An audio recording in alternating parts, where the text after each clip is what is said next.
नमस्कार, आपकी आवाज से मैं हूं अंजन गोस्वामी। इस वक्त मैं बैठा हूं समाज सेविका जिन्होंने अपने फाउंडेशन मान शक्ति के राष्ट्रीय अध्यक्ष है और साथ ही साथ शरद पवार महिला नेशनल कांग्रेस के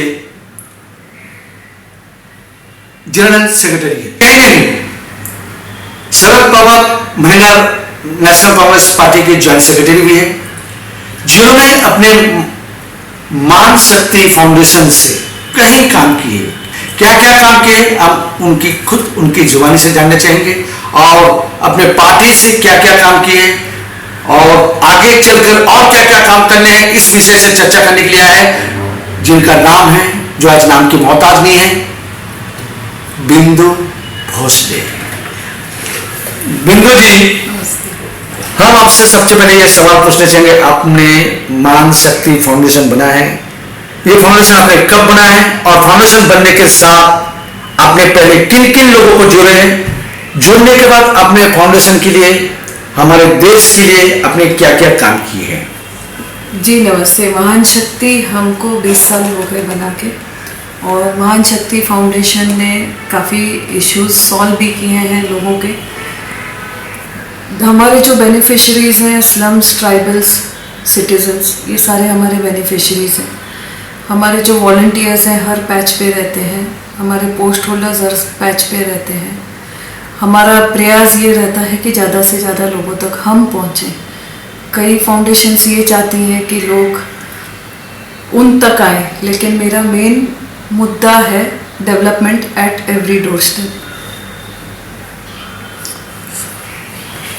आपने फाउंडेशन के साथ साथ आपने जो काम किए हैं, एक कहानी है जो आपकी सोच है, इसकी ताह देना चाहिए। और आपने जो अपना पार्टी, उस पार्टी में जो आपने ज्वाइन किए, उस माध्यम ज्वाइन करने का जो माध्यम है, आज आप फाउंडर है उस पार्टी के, उस पार्टी की तरफ से आपने समाज के गरीब लोगों के लिए, समाज के सबसे बड़ा मुद्दा है महिला, जो अब महिला सुरक्षित नहीं है, बलात्कार किया जा रहा है, उनको साथ अत्याचार किया जा रहा है, इसके विषय में आप क्या कहना चाहेंगे? मैं राष्ट्रवादी कांग्रेस शरद पवार साहब ये पार्टी से फाउंडर मेंबर हूँ। जब से पार्टी चालू हुई थी मैंने ज्वाइन किया था। काफ़ी डिफरेंट पोस्ट पे रह चुकी हूँ। सिंधी विभाग के अध्यक्ष रह चुकी हूँ पूरे महाराष्ट्र की, और इसके अलावा 7 साल से डॉक्टर फौजिया खान मैडम, जो हमारी राष्ट्रीय अध्यक्ष हैं और राज्यसभा MP हैं, मैं उनके साथ पे महिला कांग्रेस पे हूँ। मैं IT सेल की चेयरमैन रह चुकी हूँ, सोशल मीडिया की, और इस वक्त मैं जॉइंट सेक्रेटरी हूँ डॉक्टर फौजिया खान के ऑल इंडिया महिला कांग्रेस शरद चंद्र पवार पे। तो हमारा हमेशा मुद्दा ये रहा है कि महिलाओं के लिए हम ज़्यादा से ज़्यादा काम करें। आपने बलात्कार की बात की, एक कहना है कि बेटी बचाओ बेटी पढ़ाओ, पढ़ाई पे तो हम ध्यान दे ही रहे हैं, लेकिन जिस तरीके से बलात्कार हो रहे हैं आज भी, वर्किंग गर्ल्स के ऊपर हो रहे हैं, छोटी बच्चियों पे हो रहे हैं, स्कूल में हो रहे हैं, ये बहुत दुखदायक और शर्म की बात है। आज तक भी हमारी बेटियां हिंदुस्तान में सेफ नहीं हैं।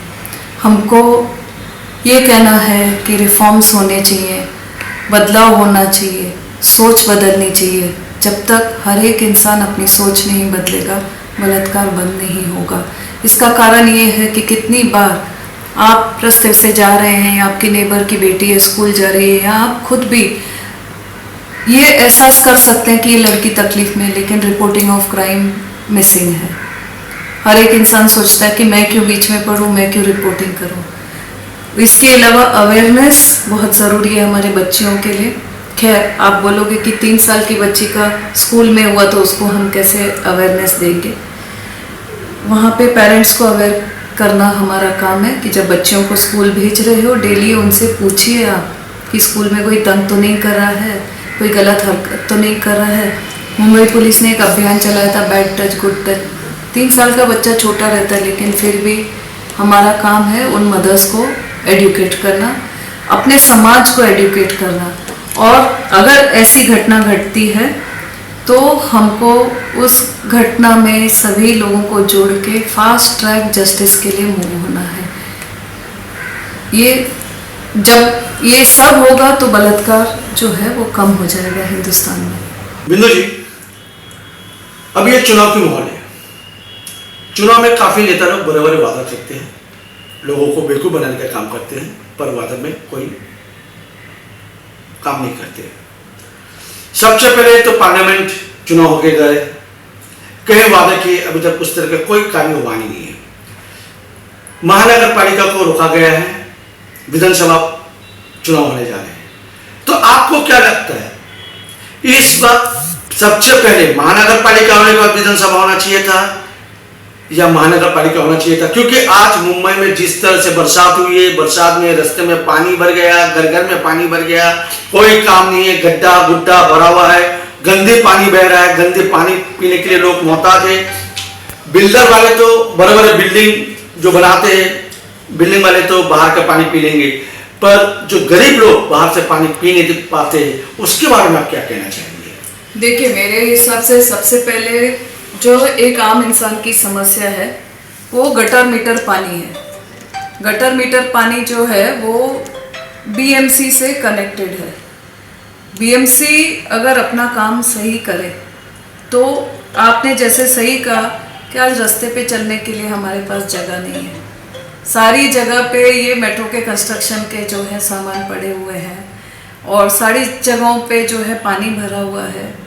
हम रोड टैक्स भर रहे हैं, नई गाड़ी खरीदते उस पर भी रोड टैक्स पड़ता है। हम सारी चीज़ें कर रहे हैं मुंबई कर, कोई चीज़ में पीछे नहीं है। फिर भी एक गंदे रास्ते, ऑटोल्स, उसके बाद में पीने का पानी। पिछले 3 महीने से आज जो एरिया में मैं रहती हूँ, ये नॉर्थ वेस्ट डिस्ट्रिक्ट के वेस्ट वार्ड में, बिल्डिंगों में गंदे से गंदा पानी आया, गटर का पानी आया, जिसमें हमने बॉटल्ड वाटर पिया है। हम बीएमसी को अलग से पानी का पैसा भर रहे हैं गंदे पानी के लिए, और बॉटल्ड वाटर का पैसा ताकि हम बीमार नहीं पड़े अलग से खर्चा कर रहे हैं। सवाल खर्चे से भी ज़्यादा हेल्थ का है। अगर पानी हमको सही नहीं मिल रहा, अगर हमारे रास्ते सही नहीं है, हमारी ड्रेनेज सही नहीं है, आप इतना सारा कंस्ट्रक्शन मटेरियल रास्तों पे उतार रहे हैं लेकिन आपके पास ड्रेनेज ही नहीं है तो पानी भरेगा ही। ये आइलैंड सिटी है, आपको वो स्टडी होनी चाहिए, लेकिन सुनवाई कहाँ है? जब आप जाएंगे बीएमसी ऑफिसेज में तो बोलेंगे नगर सेवक ही नहीं है, फंड ही नहीं है, पेवर ब्लॉक उखड़ गए हैं तो कैसे बनाएंगे? वो क्या है, बस ऐसे सीमेंट डाल के पत्थर डाल के चले जाते हैं। लेकिन ये समस्या, ये सॉल्यूशन नहीं है। नगर पालिका ये सब चीज़ों का ध्यान रखती है, बशर्ते इलेक्टेड कॉरपोरेटर वहाँ पे प्रॉपरली काम करे और वो एरिया के जो फंड्स हैं उस एरिया से ये सारी चीज़ों का सुधारना हो। तो कॉरपोरेशन जो है वो सबसे पहले एक अहम हिस्सा है हर इंसान की ज़िंदगी का। बिना पानी, बिना गटर, बिना मीटर आप जी नहीं सकते। तो हमारी सरकार की ये सोच होनी चाहिए थी कि पहले कॉरपोरेशन करो, उसके बाद में बाकी की चीज़ें करो। इंदु जी, देश की परिस्थितियों को देखते हुए अभी जो चुनाव होने जा रहे हैं, यहाँ से कहीं पार्टियाँ चुनाव लड़ रहे, बड़े बड़े दिग्गज पार्टी के लोग हैं, जैसा शिवसेना हो गया, कांग्रेस हो गई, एनसीपी हो गई, बीजेपी हो गई, प्लस अदर्स पार्टी हो गए। तो कोई भी अगर आपके क्षेत्र से अगर जीत कर आते हैं तो सबसे पहले डिमांड, मांग क्या करेंगे जिसमें जनता के लिए भला हो? देखिए, मुंबई में 2 तरीके के समस्या है, एक स्लम से रिलेटेड, एक फ्लैट से रिलेटेड। और मेरा सबसे पहला डिमांड ये रहेगा कि स्टैम्प ड्यूटी जो इतनी बढ़ी हुई है, इंसान का घर जो होता है एक सपनों का महल होता है, लेकिन मुंबई कर अपने सपने के लिए बहुत ज़्यादा पैसा खर्चा कर रहा है, करोड़ों में। एक साधारण फ्लैट जो एक अच्छी एरिया में आता है 1 करोड़ के ऊपर ही आता है, 2 करोड़, 2.5 करोड़, 3 करोड़, 6 करोड़, उसके जो मेंटेनेंस बिल्स आते हैं, उसके बाद हम जो इतनी भारी 7% स्टैम्प ड्यूटी भर रहे हैं। आज कितनी जगहों पे सिर्फ महिलाएं काम कर रही हैं, घर चला रही हैं। आप मुझे बताइए, घर खरीदने का टैक्स 7%, 6%, ये क्या बड़ी अमाउंट नहीं है जो हम सरकार को दे रहे हैं? कभी कभी तो एक इंसान के पास उतनी ज़िंदगी भर की सेविंग नहीं होती है। एक 15 लाख आपके घर में नहीं पड़ा रहता है, लेकिन स्टैम्प ड्यूटी लेने के टाइम जब आप जाते हैं स्टैम्प ड्यूटी रजिस्ट्रेशन के लिए, तो 16-15 लाख तो आपके यूँ ही स्टैम्प ड्यूटी खाली चली जाती है। उसके बाद में जो क्लस्टर डेवलपमेंट आजकल जो नया नियम आया है, जो कि बहुत कंफ्यूजिंग है, क्योंकि जब हम क्लस्टर डेवलपमेंट और रीडेवलपमेंट की बात करते हैं, सबसे पहले बात आएगी कन्वेंस की। जहाँ हमारे फ्लैट है, हमारी ज़मीनें ही कई जगह पे हमारी हुई नहीं है, सालों से हम धक्के खा रहे हैं डेप्यूटी रजिस्ट्रार्स कोर्टों में, क्योंकि इतने हर्डल्स हैं उसमें। तो डीम कन्वेंस के बाद प्रॉपर्टी कार्ड सालों निकल जाते हैं, उसके बाद भी वो हो नहीं पाता है।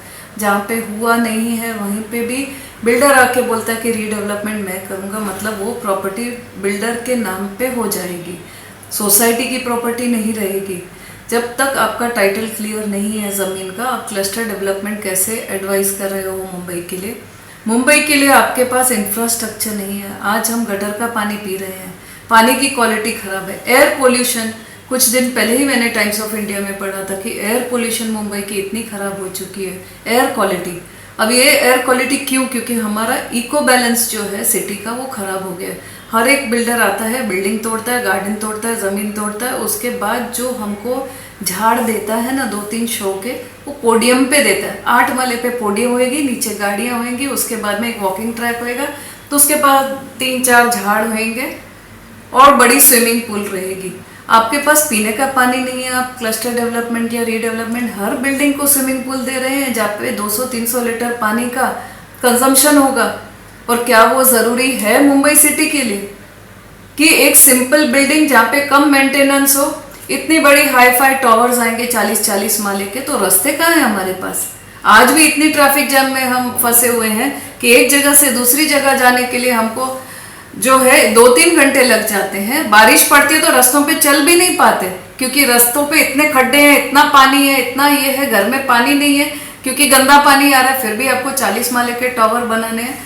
इसलिए बनाने क्योंकि उसमें बिल्डर और सरकार का फ़ायदा है। हम जो लोग हैं मुंबई का, हम जो सिटीजन्स हैं, उनका फ़ायदा नहीं है। क्योंकि आज का जो नियम बोल रहा है कि 50% कंसेंट, मेरा सबसे ज़्यादा ऑब्जेक्शन वो 50% कंसेंट पे है कि 50% लोग अगर बोलेंगे कि हमको ये बिल्डर चाहिए या तो हमको ये डेवलपर चाहिए, तो बिल्डर आएगा, बिल्डिंग तोड़ेगा और आप 50% जो है उनकी सुनवाई ही नहीं है।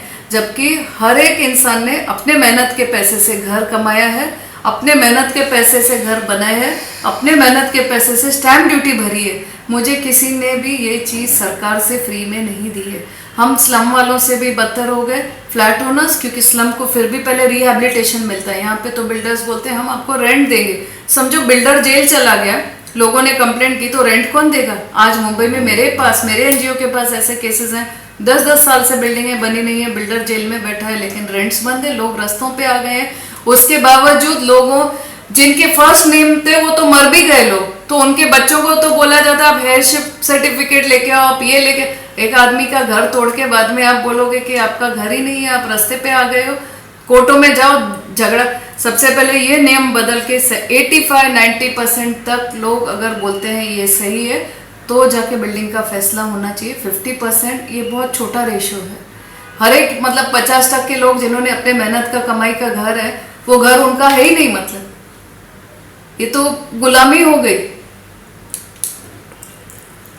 तो अभी जो समस्या है, क्या इसके खिलाफ आप लोग आंदोलन उठाएंगे आपके मान शक्ति फाउंडेशन की तरफ से? जी, इसके लिए हम आंदोलन उठाएंगे, ज़रूर उठाएंगे। सबसे पहले हमारा जो तरीका हो रहता है काम करने का, हम सेमिनार्स पे बिलीव करते हैं, हम सिटीज़न फोरम्स पे बिलीव करते हैं। सिटीज़न फोरम्स के बीच में हम जाके सारे सिटीजन्स की राय मशवरा करके फिर ही हम सरकार तक अप्रोच करेंगे। हम पवार साहब तक भी अप्रोच करेंगे, हम फौजिया मैडम को भी इस टॉपिक के ऊपर बात करने का एक पूरा एप्लीकेशन बना के देंगे। जब इसके ऊपर सुनवाई होगी, हाउस में ये इशू आया, अगर वहाँ ज़रूरत पड़ी तो हम मंत्रालय के बाहर बैठ के आंदोलन भी करेंगे। अभी तक आप सुन रहे थे समाज सेविका बिंदु भोसले, जिन्होंने अपने फाउंडेशन के माध्यम या शरद पवार नेशनल पार्टी की ज्वाइंट सेक्रेटरी के माध्यम से उन्होंने कई काम किया। उनका जो सारी जो समस्या है उस समस्या का हल करने की कोशिश करेंगे। अगर हल नहीं होता तो आखिर में आंदोलन में उतर जाएंगे। अब यह देखना है कि आंदोलन करने के बाद हमारे जो सरकार नई सरकार बनेगी वो इन आंदोलन को पूरा करने के लिए कामयाब हो पाते हैं या सरकार नाकाम हो जाते हैं। कैमरामैन अनिता के साथ रिपोर्टर अंजन गोस्वामी। ये है आपकी आवाज।